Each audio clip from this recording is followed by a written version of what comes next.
কোন বইগুলো পড়া উচিত?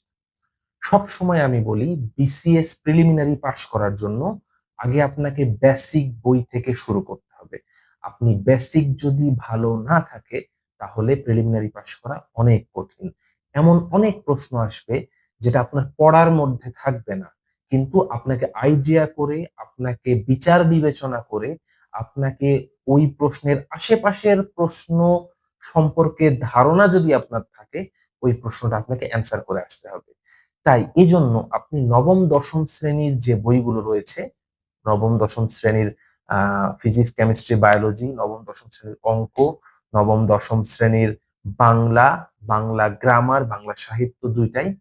এই বইগুলোর বাংলা সাহিত্যের ক্ষেত্রে বাংলা সাহিত্যে যেই রাইটার গুলো আছে সেই রাইটার গুলোর অন্যান্য সাহিত্যকর্ম এগুলো নিয়ে ভালোভাবে পড়বেন এবং নবম দশম শ্রেণীর যে বাংলা ব্যাকরণ বইটা আছে সেটা তো খুবই গুরুত্বপূর্ণ। এরপর আপনি যে কোনো এক সেট গাইড বই কিনে সেই গাইড বই থেকে পড়াশোনা করতে পারেন, যেটা আপনার প্রিলিমিনারিতে আরো সফল করার জন্য কাজে দেবে। এবং অবশ্যই জব সলিউশন পড়বেন, প্রশ্ন অ্যানালাইসিস খুবই গুরুত্বপূর্ণ। আমি সবসময় আগে প্রশ্ন অ্যানালাইসিস করতাম, তারপরে আমি গাইড বইয়ে হাত দিয়েছি। এবং আপনার যদি বেসিক ভালো থাকে, প্রশ্ন অ্যানালাইসিস যদি ভালো থাকে এবং গাইড বইয়ের যদি একটু সহায়তাও পান, আপনি ইনশাল্লাহ অবশ্যই প্রিলি পাস করবেন।